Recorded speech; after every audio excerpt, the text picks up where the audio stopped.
We are going to deep dive into Terra's flagship DeFi project, Anchor Protocol. It currently yields over 19% APY by staking the UST stablecoin.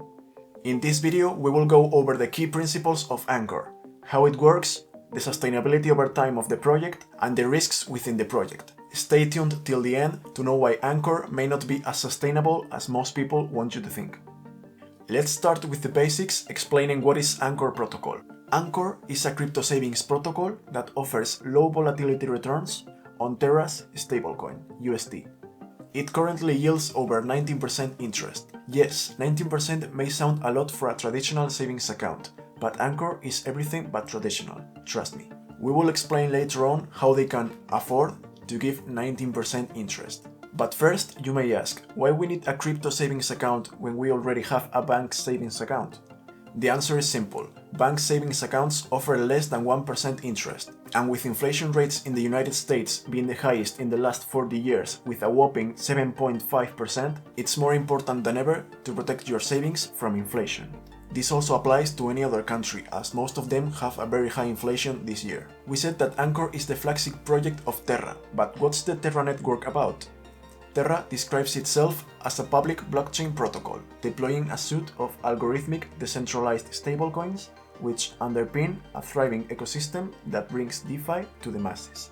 Basically, Terra is a blockchain that is focused on stablecoins and DeFi, and Anchor is a protocol built on top of that blockchain to get interest on those stablecoins. The Terra ecosystem has been doing really well, having over $20 billion in total value locked. Half of that value locked is in Anchor Protocol, as it is the #1 project built on the Terra ecosystem, and a very popular one in the crypto community.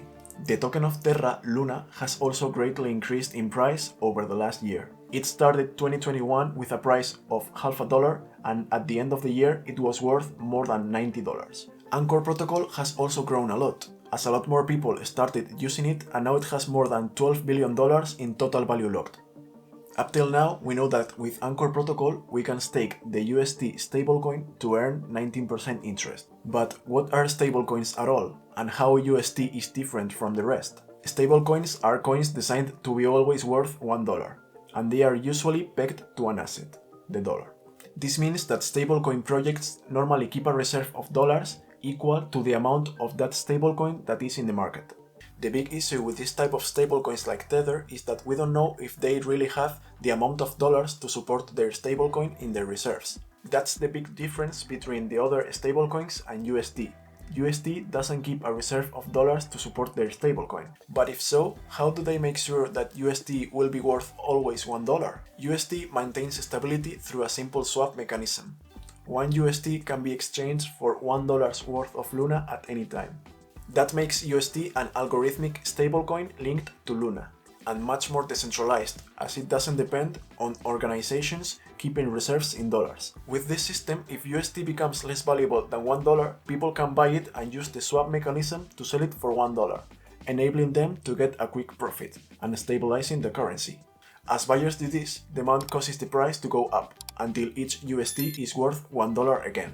The opposite happens if the price of UST goes over $1. People will trade $1 worth of Luna for more than $1 worth of UST, enabling them to make a quick profit, so the price of UST will go back down to $1.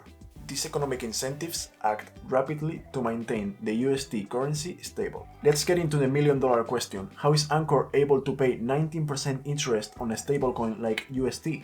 To answer this question, we first have to explain the 3 income streams that Anchor has: interest from borrowers, staking interest of the collateralized assets, and 1% of the liquidations. Let's go one by one. First, the interest from borrowers. As with any other lender or bank, when someone borrows UST from Anchor, they have to pay back the initial amount plus interest. So this is already a good income source for Anchor, as borrowers pay around 13%, and this covers a big part of the 19% interest that Anchor pays to lenders.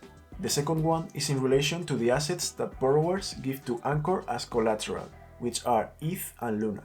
In the DeFi space, most lenders require loans to be over-collateralized. This means that you should give more in assets than what you are getting back.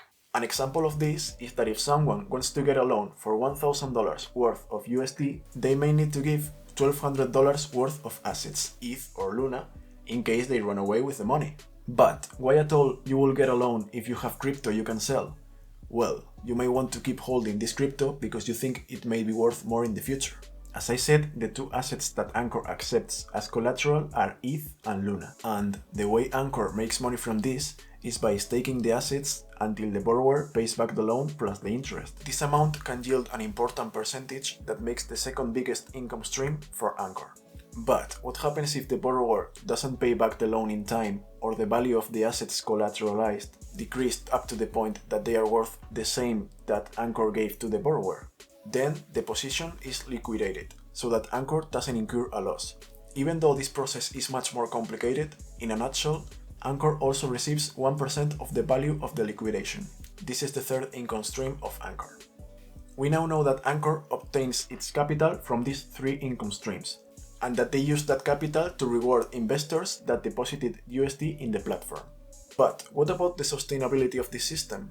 The problem is in the difference between the amount of lenders that invest their USD and the borrowers that take out loans. When the project started, there were more borrowers than lenders, so Anchor had enough capital to pay back the investors plus a healthy profit, which they saved up in the yield reserve. But in the last months, the project has become very popular, attracting a lot of lenders that were happy to get 20% interest on their USD.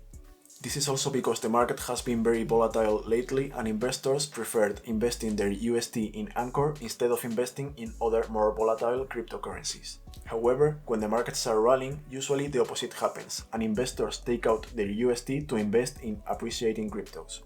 This increase in lenders has changed the balance, and now Anchor has to take money from their yield reserve to satisfy the difference between what they earn and what they spend, and this yield reserve is getting quickly depleted. Anchor has two main ways of achieving sustainability. The first one is to incentivize people to borrow money from the platform. This will increase the income of Anchor, and it will slow down or stop the yield reserve from being further consumed. One way of doing this is to include other cryptocurrencies as collateral assets, so that people that hold them can use them to borrow money from Anchor. Right now, they are in the process of adding Atom and Sol as collateral tokens. The second way of achieving sustainability, and the most likely in my opinion, is that the owners of the Anchor token, which has governance power over the protocol, will vote to reduce the interest offered to lenders. The main thought is that they will reduce the interest to around 15 or 16%.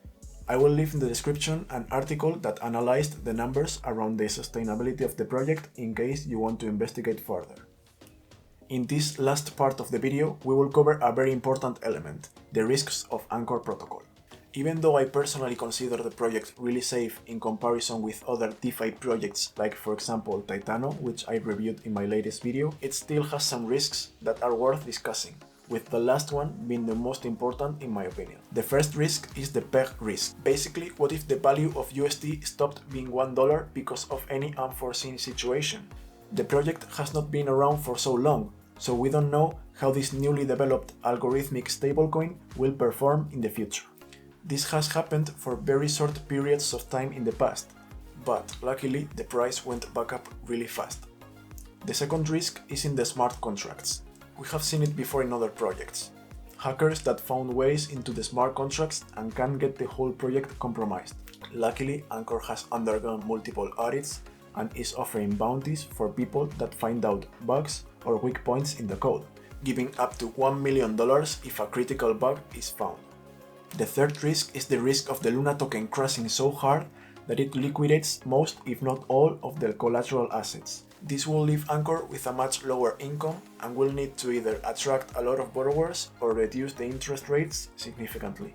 In conclusion, Anchor protocol offers a convenient and frictionless way to earn interest on Terra's native stablecoin. However, it is expected that the yield is lowered in the future to around 15% to keep the project sustainable. There is no doubt that one of the strongest points of Anchor protocol is the security it provides against market volatility, thanks to staking a stablecoin, and even more by doing so with a decentralized algorithmic stablecoin like USD. As always, remember that this is not investment advice and you should do your own research before investing into crypto. If you enjoyed this video, leave a like and subscribe so that you don't miss future crypto content. Thanks for watching and see you in the next video.